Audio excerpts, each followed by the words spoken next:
Hello friends, आज हम blouse के बैक पार्ट की कटिंग सीखेंगे। जिसमें कि ब्लाउज बनने के बाद जो समस्याएं आती है, जैसे कि ब्लाउज का शोल्डर गिरना, ब्लाउज आगे की तरफ आना या ब्लाउज के बैक पार्ट के आर्म होल में झोल आना। तो आज का हमारा ये वीडियो इन्हीं टॉपिक पर रहेगा। तो चलिए शुरू करते हैं। जो ब्लाउज का अस्तर का फैब्रिक है उसी पर हम कटिंग करेंगे। तो इस तरह से पहले हम इसको खोल के रखेंगे।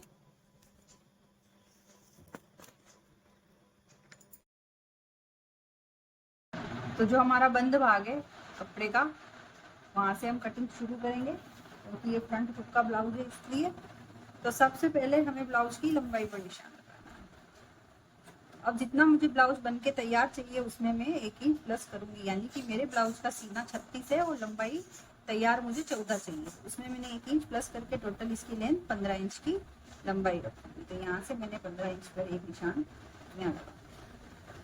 अब यहाँ निशान लगाने के बाद में हम शोल्डर पर निशान लगाएंगे। तो अब हमें शोल्डर कितना लेना है कि जितना भी हमारा सीना हो उसका हमें चौथा भाग करना है। यानी कि जो ब्लाउज 36 के सीने का है ये वाला, तो इसका चौथा भाग हो गया 9 इंच, और उसका मैं हाफ करूंगी, यानी कि ये निशान लगाएंगे हम 4.5 इंच। अब ये मेजरमेंट 36 का है। अगर आपका सीना 32 का है या 34 का है या 38 का है या 40 का है, तो आपको सभी मेजरमेंट में, अगर डीप नेक का ब्लाउज है तो यही लेना है मेजरमेंट कि आपको सीने का चौथा भाग करना है और उसमें उस चौथे भाग का आपको वापस हाफ करना है। तो यहाँ पर 36 के सीने का मैंने चौथा भाग 9 कर लिया है और उसका हाफ कर लिया है 4.5 इंच। अब मैं बनाऊंगी आर्म होल की गोलाई।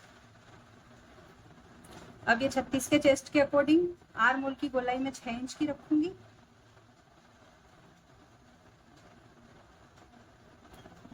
अब यहाँ से जो निशान हमारा 4.5 इंच है, तो यहाँ से भी हम देख लेंगे कि 4.5 इंच ही आना चाहिए। ये 4.5 इंच पर मैंने निशान बनाया। अब यहाँ से पहले मैं सीधी लाइन खींचूंगी, एक सीधी लाइन में नीचे की तरफ खींचूंगी।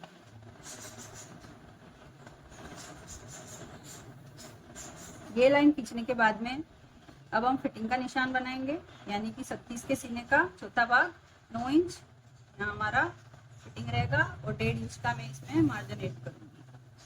आप चाहें तो 2 इंच का भी कर सकते हैं।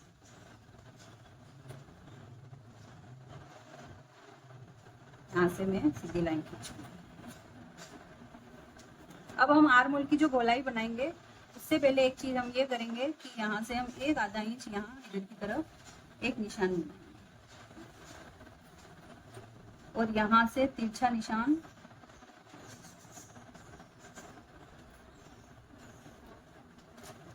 इस तरह से।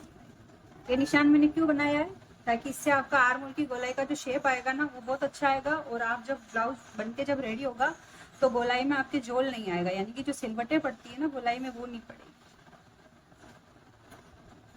अब यहाँ से मैं 1 इंच का निशान लगाऊंगी। ये वाला निशान है 1 इंच। अब यहीं से मैं आर्म होल की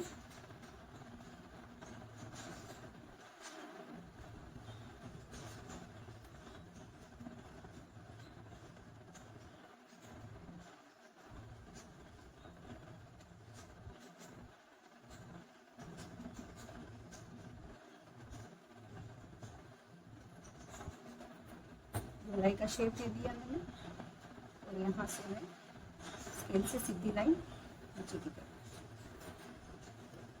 अब ये इतना हमने रेडी कर लिया है। अब यहाँ से हम गले की चौड़ाई बनाएंगे। अब ये 9.5 इंच का मैं गला रखूंगी। यहाँ से मैंने चौड़ाई कितनी रखी है, 1.5 इंच की। 1.5 इंच की चौड़ाई के बाद में यहाँ से जो मेरा नेक है गले का वो 9.25 इंच का है, 9.5 इंच से थोड़ा सा कम। यहाँ से मैंने 1.5 रखा है और यहाँ से मैं 2 इंच रखूंगी।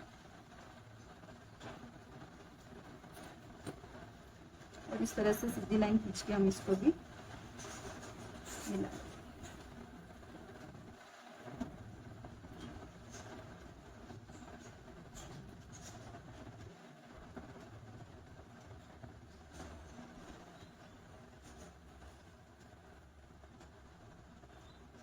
मैंने नेक बना लिया है, ठीक है।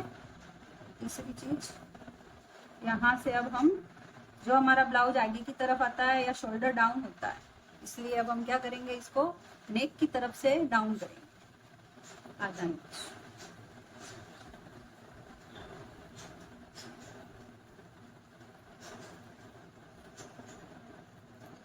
ये बैक पार्ट की पूरा रेडी हो चुका है। अब इसमें आपकी 3 समस्याएं जो है मेन, जैसे कि आपका शोल्डर गिरना या आपका ब्लाउज आगे की तरफ आना या आर्म होल में झोलना। अगर आप इस तरह से कटिंग करोगे तो ये तीनों समस्याएं आपके ब्लाउज में नहीं आएगी। और ये जो शोल्डर हमने यहाँ से 4.5 इंच लिया, ये सिर्फ डीप नेक जो आप बनाते हो, जैसे 9.5 इंच का, 10 इंच का, 10.5 इंच का, उसी में आपको ये चीज मेजरमेंट रखना है। किसी ने का चौथा भाग करके हमें उसका हाफ करना है। अगर आपका गला छोटा है तो फिर आपको इधर से ये चीज बढ़ानी होगी। जैसे कि अगर आपका गला 8 का है या 7.5 का है तो आप इधर से आधा इंच इधर की तरफ से आप बढ़ा सकते हैं। ठीक है, तो अब हम इसको कैंची से कट कर देंगे।